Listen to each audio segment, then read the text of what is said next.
Okay, so we're going to go ahead and look at the Russian Empire, 1500 to 1725, and just a couple of things that we're going to talk about as we talk about Russia in comparison to the other big land-based empires we talked about. Remember that we talked about the Mughal Empire, the Safavid Empire, and the Ottoman Empire.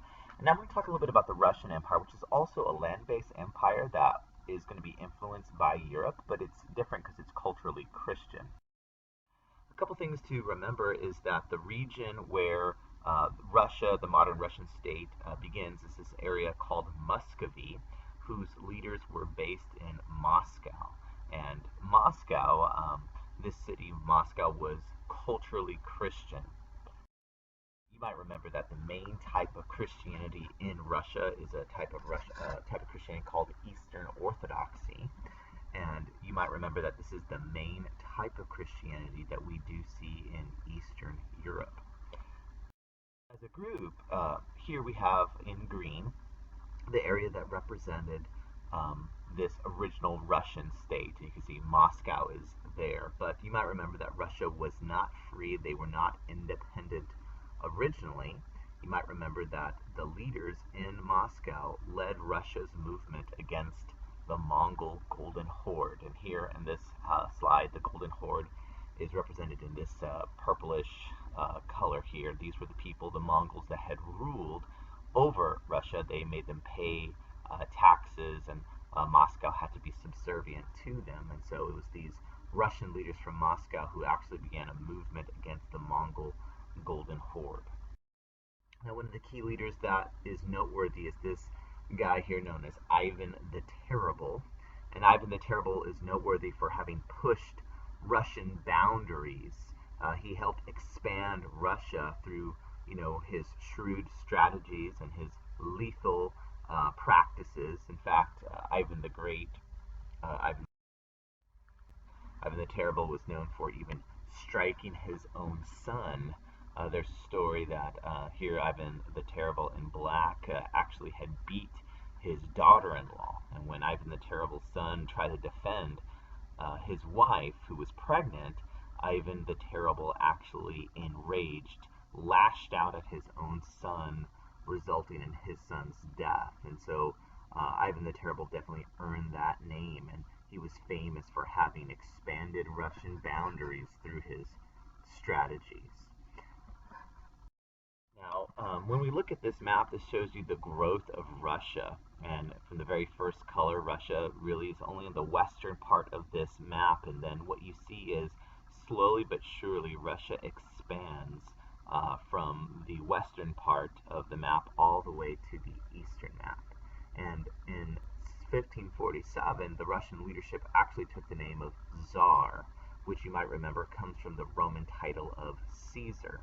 And what they were really trying to do is tap into the imagery and the grandeur that once had been the Roman Empire. You might remember that, Moscow, which is here is a famous shot in Moscow, further took a nickname for itself, and the nickname it took for itself was that of the Third Rome. And why could that be? Well, how is it that Moscow is going to take the title of Third Rome? Well, you might remember that the Roman Empire had originally been divided into half.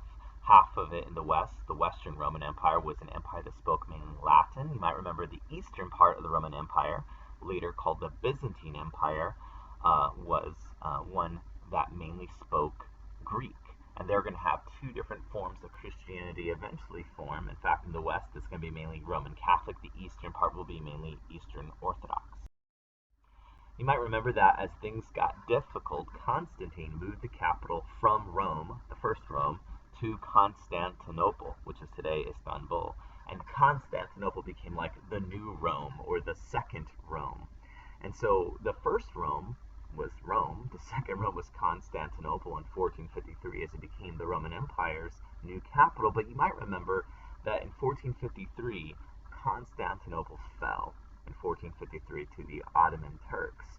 And with Constantinople gone, one of the largest cities in all Christianity, taken by Muslim forces, there was a sense that Moscow said, we will claim the new site of leadership for Eastern Orthodoxy. We will be the new city that will be the Christian city for for the new era. And so that's what Moscow kind of claimed for themselves. And it kind of makes Moscow seem more important than it really was.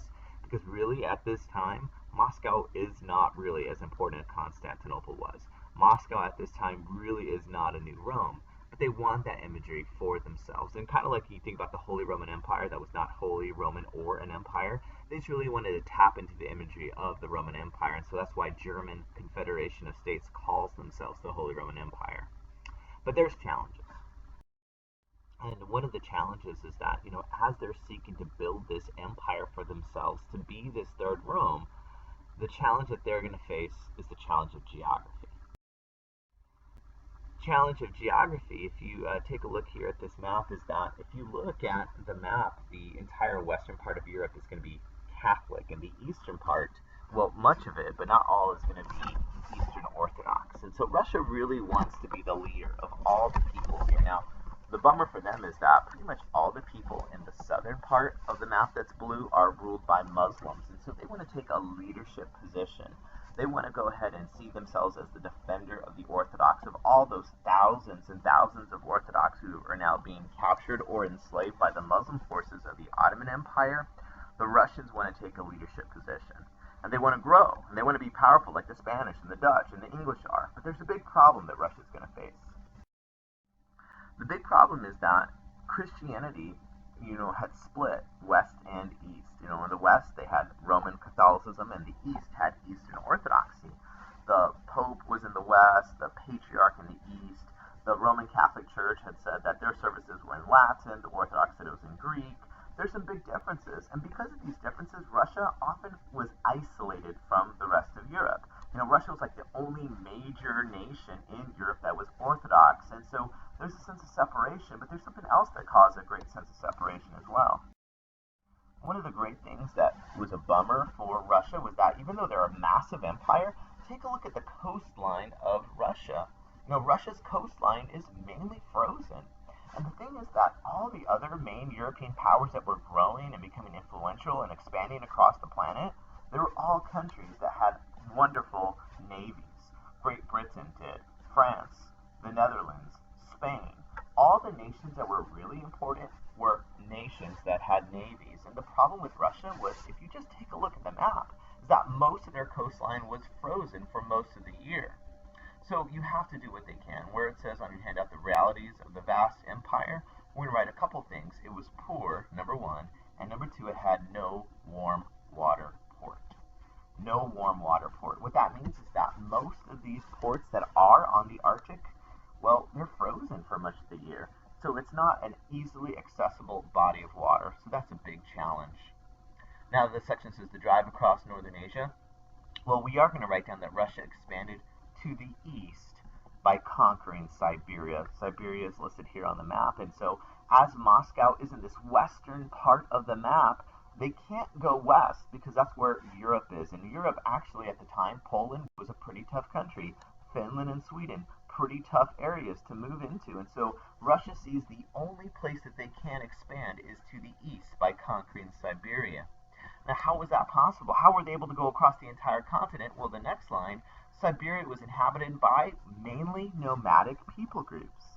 The people that were in Siberia were mainly nomadic people groups. And so these people were not heavily technologically advanced. They didn't have, the sorts of technology or guns that would be able to resist against the Russians. And so this put them at a disadvantage.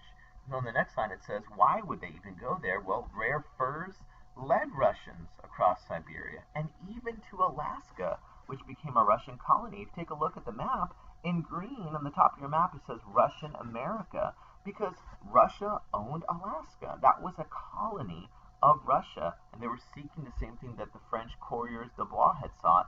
They were seeking rare furs, and that was what led them to go there. In fact, the next line says local nomadic groups. They lacked guns, which is a big deal. If you don't have guns, it's going to be hard to resist European colonization. Just like the Spanish with guns, germs, and steel took over North America and much of South America, the Russians are able to conquer this huge section of Asia because the Russians, the white European Russians, have guns, but all the Asians that live in this part of Russia and Siberia do not. So they lack guns, and also they lack political unity. That's the second thing that these nomadic groups lacked political unity because they're just basically all these different tribe groups. In fact, on this map, you see like in purple lettering, those purple lettering are all the different tribal groups that exist in this area. They're not unified. If they're not unified, they can be easily conquered and taken over one by one. Final line on this section. This expansion was similar to American expansion at the expense of Native Americans. So this expansion was similar to American expansion that was at the expense of Native Americans. Just like we in the United States had like our manifest destiny and our dream of going from coast to coast, so did the Russians. They believed that their destiny was to go from where they began in Moscow to the Pacific Sea. And so they also have the Pacific Ocean rather. So they also kind of have their own kind of manifest destiny going on. Okay, next section, Russian society and politics. Well, as Russia conquers all this area, they find tons of non-Christians. These are tribal people. These are people that believe in like, animism and sacred groves or sacred forests. And on the handout, these Orthodox missionaries wanted to Christianize these native groups. So that's what they're trying to do in Siberia. Now, they also have a challenge on their southern border. On their southern border, they border the Ottoman Empire. And a lot of these different groups that border on the south, they're not animists. They're not like, random polytheists. They're a very particular religion. In fact, that southern border is filled with people that were adherents of Islam. And so on the handout, Islam remained a dominant religion on the southern borders of the Russian Empire. And so those Muslims are going to be a little bit harder to kind of bring into the Russian fold. A lot of these polytheists in Siberia, these animists in Siberia, they don't have like a firm belief system necessarily that is going to cause them to push back and resist against orthodoxy being spread to them, but the Muslims sure do. In fact, in Islam, you might recall that you could even receive the death penalty for leaving Islam. And so the southern border is going to be a little bit more difficult for them to be able to get Muslims to join into Christianity. There is an example of a group of people. If you look at this slide, there's a group of people called the Cossacks. And these Cossacks, they are even around the Black Sea region near the Volga River. And they're the southern group of people that it's an example of, on your handout, they're a mixed ethnic group. They're a mixed ethnic group. So ethnically, the Cossacks were kind of like these Asian people groups that had traditionally been Muslim, but they had actually converted into Christianity.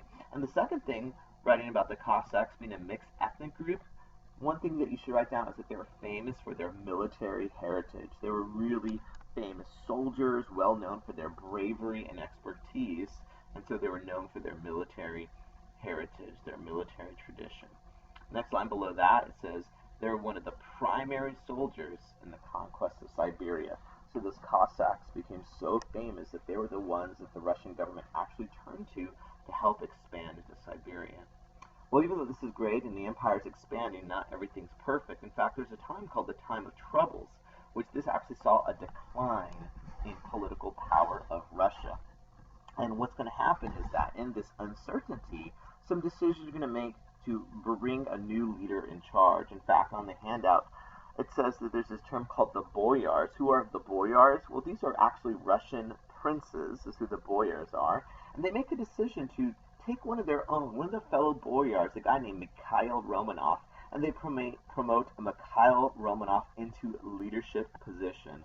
Romanov is going to become the Tsar, and he's going to start this dynasty of the Romanovs. And that dynasty of the Romanovs will get us all the way to the 20th century when the final Tsar will be executed, and then it even launches like the legend of Anastasia. Maybe some of you have seen like the cartoon Anastasia.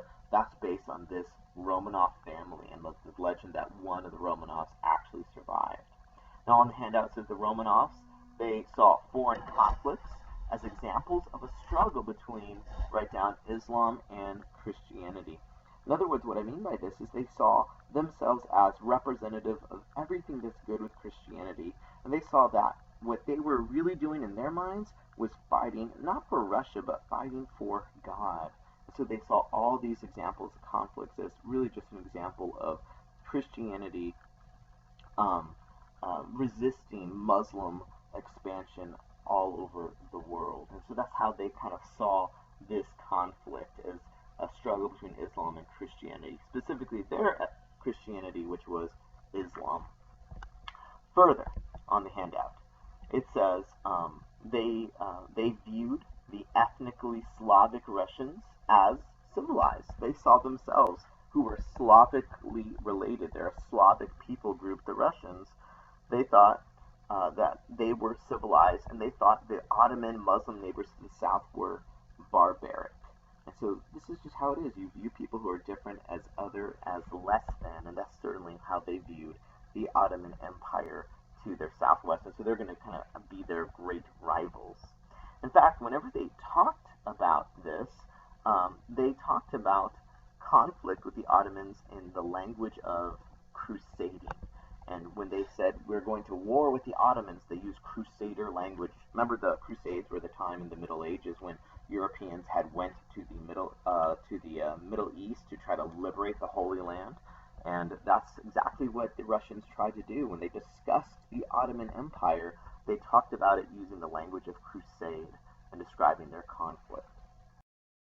Now, one group of people that suffered during the period of Russian expansion of power was Russians themselves. And here you have a picture of a group of Russians called serfs. And so on our handout, agricultural laborers were known as serfs, and serfs saw their power decline during this time period. And one reason that serfs saw their power decline was that on the next line, the serfs lost freedoms to change masters. It used to be that serfs had kind of some freedom to kind of decide where they were going to go and who they're going to serve. And if you have freedom to leave, you might think carefully about how you treat your servants. But after that freedom to take that choice away from them was made, when the serfs lost the freedom to change master, that freedom that safeguarded poor against poor treatment, there was a sense that the serfs were now tied to the land. It resulted in a strict sense of the serf being tied to the land. And if this serf is tied to the land, what could they do? How could they possibly protest their treatment? And so this is very different than the Janissaries. Remember the Janissaries in the Ottoman Empire? They were like doing businesses and hiring replacements. Not so in Russia. In Orthodox Christian Russia, people were losing rights. In fact, on the next line, Russian serfs were practically treated as slaves. Practically treated just like slaves, like you can see in the picture.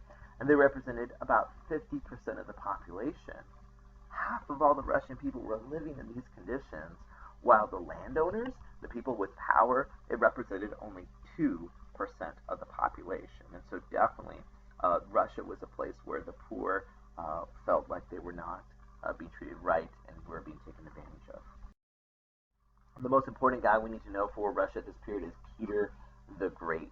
And Peter saw the growing power of Europe, and he really just wanted to copy European accomplishments. And this is not like a new thing. In fact, we kind of talked about like how the Ottoman Empire's elite, they also saw some of the benefits of Western culture, and they tried Westernization. Well, Peter the Great does too. He kind of sees and understands that Europe is on the rise, and if he wants his country to be successful, he believes we have to be more like Europe. How did he try to do that? Well, next line, he famously built up the power of the Russian Navy. He understood that great powers have navies, and if I want to be successful, I need a navy. And the part of the world that he really wanted to take away from his rivals was the Black Sea. The thing about the Black Sea is a warm water port. It's that body of water just north of the Ottoman Empire. And he thought, if I could only have this Black Sea, a warm water port, then he would be able to take that away from the Ottoman Empire, that he would be able to challenge them. And by the way, that's why Russia also invaded the Ukraine recently. They invaded Ukraine because guess what? Ukraine's on the Black Sea, and guess what Russia still wants? Warm water ports. So that's in 2015, Russia is interested in Ukraine. This is all the way back in 1689. Nothing has changed for Russia. Another goal of Peter the Great was liberating the city of Istanbul. Remember, why would he say liberate Istanbul? Well, Istanbul, you should remember, was formerly known as Constantinople, and he believed that this city should be returned to the religious control of Eastern Orthodoxy. So he thought of himself as a crusader, as a liberator, and if we fight wars with the Ottoman Empire, what I'm really doing, he thought, was I am freeing the city of Constantinople from the Muslims that had changed it to Istanbul. And he had, in this desire, minimal success. He was not able to be successful against the Ottomans and taking the Black Sea. Okay, so that's a bummer. What does he do now? Well, what he does now on the handout is he spent time traveling throughout Europe to investigate European technological advances. So he began traveling throughout Europe to investigate European technological advances. He wanted to know, how is it that Europe got modern? How did they modernize? How can I modernize the Russian Empire so we can be just like Europe? Because he understood most Europeans considered Russia to be culturally and technologically backwards. He believed and understood that most Europeans thought the Russians were culturally and technologically backwards, and he wants to reverse that. How so? Well, next line, the Great Northern War. This was fought against Sweden, and actually it was a success. It resulted in taking control of the Baltic Sea. It took control of the Baltic Sea, which is a huge body of water northwest of Russia. And the good news about that is it allowed Russians to have a window of conquest with Europe. There's a window of conquest, a window of communication with Europe. Now with finally a warm water port, what can Peter the Great do? Peter the Great can have regular trade and sea-based communication with the rest of Europe, and he doesn't have to be all alone anymore, isolated from the rest of Europe. This is a big, big deal to have a window of conquest and communication with Europe.